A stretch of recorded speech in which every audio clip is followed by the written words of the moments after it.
untuk menjadi karakter Sarah bertolak belakang sama Frisley, karena sebenarnya kalau Frisley udah biasa ngeliat yang kayak gitu, tapi kalau Sarah ini penakut. Hai semuanya, welcome back. Kali ini vlognya aku mau menjelaskan tentang keseharianku, dimana hari ini aku akan premiere Kutukan dan Setan. Yay! I'm so happy karena sebenarnya syutingnya ini udah 2 tahun, hampir 3 tahun yang lalu. Dan kalau kalian mau tahu, sebenarnya proses syutingnya tidak selancar itu karena ada satu dan lain hal, dari mulai kendala yang kelihatan sampai yang nggak kelihatan. Jadi lumayan, insya Allah ya, bisa membayar semua kerja keras tim yang terlibat di Kutukan dan Setan ini. Jadi hari ini kita akan ke Epicentrum karena ada premiere, dan aku juga udah undang beberapa sahabatku karena nggak bisa semuanya diundang, undangannya terbatas. Dan tanggal 8 Juni sudah tayang di bioskop, jadi pastiin kalian juga beli tiketnya dan ajak orang terdekat kalian untuk nonton bareng. Nah, nanti looknya akan seperti apa aku juga masih nggak tahu, tapi nanti tunggu aja ya. Jadi nanti itu bakalan ada presscon dulu, terus juga makeup dan lain-lain, baru gala premier. Tunggu aja ya nanti dan ikutin terus keseruan aku hari ini.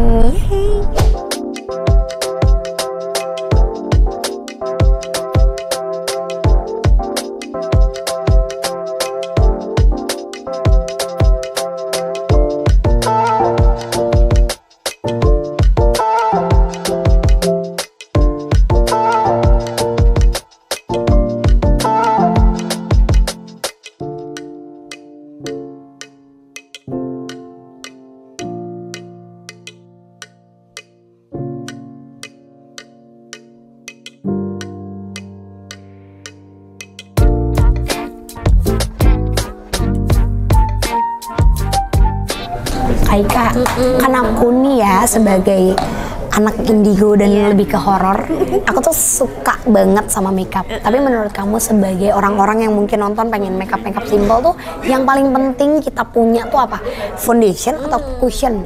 Kalau untuk yang pemula, better Cushion. karena bisa untuk daily. Jadi kalau misal foundation kan terlalu berat, tapi kalau untuk daily makeup, daily use tuh lebih prefer cushion. Kakak tuh mulai suka mencintai makeup atau mulai pertama kali tuh kapan? Aku pertama kali itu udah suka dari kecil banget, dari SD tuh udah suka. Iya. Aku ketemu di mana-mana ya. Bener. Dari SD. Dari SD. Dari SD suka. Jadi adek aku tuh suka aku pakein ini apa, sanggul Ibu Kita Kartini. Iya, aku make-upin. Terus suka banget kalau 17 Agustus di make-upin. Nah, mulai SMA tuh kan kalau zaman dulu tuh belum banyak ya beauty class atau apa. Jadi aku suka sering tanya-tanya ke Mbak SPG makeup gitu. Ada beauty class dia gitu. Terus aku cuma lihat doang, oh gitu caranya. Kita kan nyoba-nyoba dulu sampai ketemu dengan Jadi kakak nyoba-nyoba dulu. Gitu. Berarti bisa dibilang kalau Kaika itu otodidak, nggak ada les sebelumnya? Sebelumnya enggak. Aku tuh suka misal nih ikutan lomba fashion show gitu ya, zaman masih SMA gitu. Nah, suka lihat model yang udah jago makeup. Aku suka kayak kayaknya enak ya, seru ya kalau bisa makeup sendiri. Nah, dari situ tuh aku suka. Baru 2013 tuh aku ikut private khusus kayak gitu. Berarti kakak mulai ke makeupin yang wedding dan lain-lain itu kapan? 2015. 2015. Udah lama juga ya? Lumayan. Nah, kalau untuk pemula lagi nih, Yeah. orang-orang yang ternyata ngelihat aku bisa seberubah ini guys. Yeah. Ini berubah banget.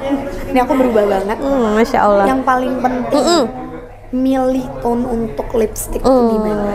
Jadi kalau Sebagai sekarang MUA. ada tipsnya nih, kalau misalkan kita tuh bibirnya agak, misalkan warnanya agak lebih gelap dan sebagainya, itu kita bisa pakein sedikit cushion, terus dikasih bedak, itu kita pakai lipstick yang nude, itu udah warnanya udah natural banget. Jadi itu tipsnya gitu. Berarti kita harus melihat dulu dari warna si bibir kita. Iya, intinya kalaupun gelap atau apa, itu bisa dinetralin warnanya dengan cushion sama bedak gitu. Jadi warna apapun bisa masuk kayak gitu. Nerima makeup tuh apa aja? Apa aja? Apa aja. Berarti apa aja? Orang-orang Kayak gini kan ngomong event makeup gini, ini bisa. bisa. Sesimpel apapun bisa. Sesimpel apapun. Dan se-full makeup apapun bisa. Iya. Tapi yang nggak bold banget, yang bukan aku banget Pokoknya gitu. itu ngikutin dengan tren yang dari zaman sekarang kita ya. Tuh. Ngobrol-ngobrolnya sebentar lagi karena aku tuh mau press on, dan tapi kalian bisa lihat before dan after.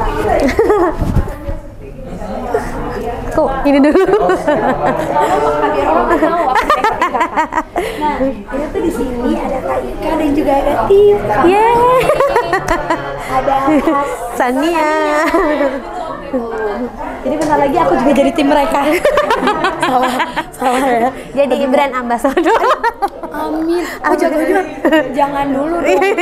Brand ambassador nanti setiap kali mau visit Frisly ada apa? Gitu lagi. Tapi gitu ya, hari ini kegiatan aku, event aku untuk kutukan 9 setan. Kita mau presscon, terus nanti kita mau ubah look lagi ya? Iya, nanti kita tunggu ya look yang berikutnya kayak gimana.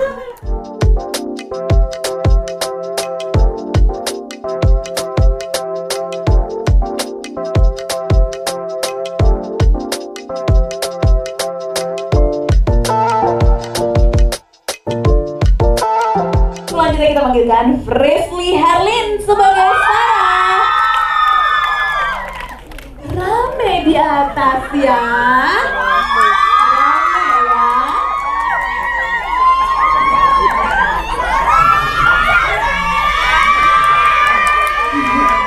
Kamu bawa ini ya, fans sepak bola ya di belakang ya. Kita panggilkan sutradara kita, Mbak Ari Aziz. Oh, Mbak Ari dari mana nih? Mbak Ari sudah hadirkan, ini dia. Tepuk tangan dong untuk sutradara kita.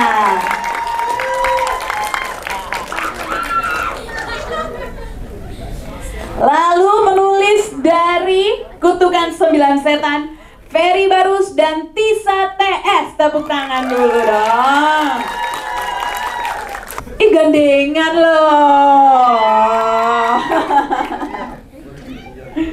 Baru jadian. Sebenarnya ini bukan film horor pertama yang ingin diproduksi oleh Pim Pictures sama Dynamic ya. Sebenarnya yang pertama itu yang kita mau projection, yang sebenarnya mau kita laksanakan adalah dengan Frisly waktu itu dengan Project Marsha. Cuman Frisly sibuk kan? Oh enggak ya? Enggak, cuman memang kita punya timeline, kita dahulukan yang ini dan Frisly memang ikut di project kita. Jadi timeline kita terus berjalan. Kutukan akan jadi film pertama Pim Pictures dan Dynamic yang launching pertama di layar lebar, film layar horornya. Oh gitu, tepuk tangan dulu dong. Nah, fansnya apa? Apa? Filizius. Filizius. Iya denger, iya. Biasa guys. Oke. Frisly, gimana awalnya bisa akhirnya terpilih menjadi karakter ini selain dari ceritanya Pak Agus tadi ya? Kalau memang sebenarnya udah mau bikin project jauh-jauh hari dengan Frisly. Oke, halo semuanya. Selamat sore. Makasih Kak, tapi kalau ditanya gimana akhirnya bisa tergabung, sejujurnya kalau ditanya daripada dibandingkan case yang lain, ini adalah peran yang lumayan susah untuk aku ya. Karena pada saat itu aku tidak mengenal drama Korea. Tapi di sini Sarah harus anyong, opa, dan lagi-lagi betul aku banyak banget dapat bantuan dari Kak Jojo. Lagi-lagi. Kenapa tuh? Karena untuk penyebutannya dan lain-lain aku nanya sama Kak Jojo. Kebetulan justru dia lebih familiar dengan bahasa-bahasa Korea. Iya, untuk Korea. Jojo emang orang Korea? Oh. Iya. Jojo Museo namanya. Jojo Museo. Iya, jadi kalau untuk karakter sendiri, untuk menjadi karakter Sarah bertolak belakang sama Frisly, karena sebenarnya kalau Frisly udah biasa ngeliatnya kayak gitu, tapi kalau Sarah ini penakut, terus juga apa-apa tuh kayak heboh sendiri gitu ya. Tapi gitu untuk menjadi karakter Sarah dan mengenal tentang Korea itu lumayan susah. Aku sampai nanya beberapa kali sama Kak Jo, nonton apa ya, terus penyebutannya kayak gimana. Frisly salah, nyebutnya tuh bukan kayak gitu, kayak hyung dan lain-lain. Itu diajarin sama Kak Jojo pada saat reading gitu. Oh gitu, tepuk tangannya jadi buat Jojo apa Frisly nih? Kak Jojo. Oke. Berarti belajar bahasa Koreanya dari Jojo ya? Kak Jojo. Oke, nanti kita kulik lebih jauh. Berarti ketahuan dong di sini horornya paling gede siapa? Jojo. Icebreaker. Iko Ngajarin juga. bahasa Korea juga. Gimik aja berarti ya, perannya di belakang-belakang tuh gimmick sebenarnya, tapi padahal paling besar. Oke, Prisley, karena justru kamu nih justru terbiasa kan ngelihat yang gini-gini. Nah, ketika syuting nih, macam-macam dong yang kamu lihat, bukan kutukan 9 setan lagi. 90 setan kamu lihat nih kayaknya. Iya, justru aku kira setelah 3 tahun belum tayang, hampir 3 tahun belum tayang, aku kira setannya nambah. Udah bukan 9 lagi. Iya, nggak usah ya. Tapi memang kalau ditanya tentang apa yang aku lihat, memang biasanya sebelum maghrib atau mendekati maghrib kita tuh ngobrol antara aku sama tim, sama kru dan semuanya. Kita ngobrol kayak, ini aman gak ya di sini kita take-nya di scene ini, di lokasinya tuh di titik ini gitu. Dan aku juga sebelumnya sudah pernah syuting langsung di sana, sudah pernah nginep juga di sana. Jadi memang adanya komunikasi antara aku sama mereka. Tapi yang aku nggak nyangka adalah badan yang dipilih untuk komunikasi itu malah badannya Fadlan.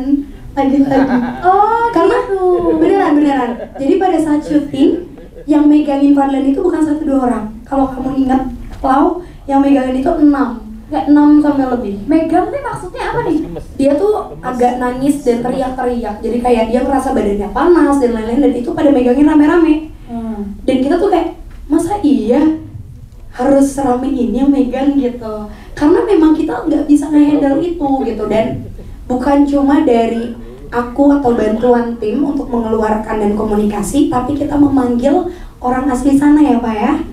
Orang asli sana yang paham untuk komunikasi, ada apa nih, kenapa sampai seperti itu gitu. Jadi kalau dibilang kutukan 9 setan, kayaknya memang sebagai pemain sempat kita dikutuk kayaknya. Dan kutukannya itu tersalurkannya via Fadlan. Gak ngomong, ini berdasarkan cerita Kak Fadlan, maaf ya Kak Fadlan. Oke, tepuk tangan sekali lagi dong untuk Prisley. Oh, enggak, sebenarnya Prisley nggak tahu, saya juga nggak ngarang itu sebenarnya. Jadi dikadang-kadangin. Iya. Ya, apa namanya, industri film ya, sikut-sikutan ya biasanya. Oh, iya, benar. Jadi saya sesat-sesatin, Mas. Enggak sih, waktu itu kebetulan memang karakter Prisley itu maksudnya aku kenal teman-teman yang suka drama Korea gitu. Nah, penyebutannya tidak harus benar seperti orang Korea, tapi senangkapnya aja gitu. Jadi tetap lidah Indonesia, dan Prisley berhasil memainkan itu dengan baik gitu. Oke, berarti sebenarnya belajar lagi dari orang lain gitu ya, Jojonya juga untuk bahasa Korea ngajarin. Iya, benar. Ngambil, oh iya ya, kayak si ini, kayak si itunya tuh dari teman-teman yang suka nonton drakor. Gitu. Dulu sih Kak Jojo belajar dari pacarnya ya Kak Kle, sekarang jadi istrinya. Oh iya, benar, iya. Oh, jadi banyak yang bantu kamu secara nggak langsung. Makanya ya? Kak, sejujurnya honorku tuh potongannya besar. Oh iya, dipotong Kak Jojo, dipotong isinya Kak Jojo, ya kan? Jadi sebenarnya kalau di lokasi sendiri sebenarnya memang udah ada komunikasi antara aku sama tim lagi-lagi. Aku ngasih tahu kalau sebenarnya paling kurang menerima kehadiran kita tuh yang dari basement.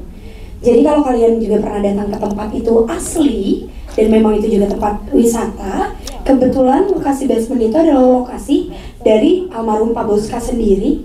Dia tuh suka banget untuk mengurung diri dan membaca buku. Dan setelah dia sudah tidak ada, jatuhnya aku emang horor beneran ya. Tapi beneran. Setelah dia udah tidak ada, ternyata tempat itu memang dihuni sama makhluk yang kurang, energinya itu tidak positif gitu. Jadi pada saat syuting, aku kasih tahu ke tim kalau ada beberapa benda yang tidak boleh dipindahkan.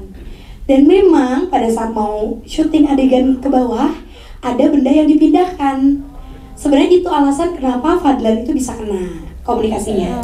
Dan itu juga kita ada larangan dari kuncennya ya Pak ya. Waktu itu ada kuncen yang datang, dia bilang kalau hari ini sepertinya syutingnya ditunda dulu 30 menit karena ada permintaan harus menyiapkan sesuatu seperti sesajen. Bukan untuk kita memberi makan, tapi menghargai keberadaan mereka gitu. Tapi kalau tadi ditanya kesulitan dan permintaan atau komunikasi, kebetulan aku mainnya sama teman-teman cast yang luar biasa, yang mereka itu penakut gak penakut. Jadi mereka sangat menghargai sih. Kita sebelum take rame-rame kita doa, kita kulonun juga, kita mau tidur juga masing-masing udah pada nyiapin diri untuk yang gak sembrono lah gitu. Jadi gak ada gangguan yang negatif lah ya, alhamdulillah ke kita. Berarti nggak ada pantangan khusus gitu ya? Tidak ada. Nggak ada. Cukup menjawab ya. Oke Oke guys, jadi itu dia keseharianku dan seru banget hari ini juga. Kalian bisa lihat final looknya aku. Ini makeupnya, gaunnya semuanya. Aku taruh Instagramnya di sini. Jadi kalian kalau misalnya butuh apapun bisa kontak mereka. Tenang aja, kalian bisa tanya langsung juga harganya dan semua kebutuhan kalian. Jangan lupa like, comment, subscribe, dan sampai ketemu lagi di next video. Jangan lupa untuk nonton film Kutukan Sembilan Setan. Ketemu sama Sarah. Annyeong.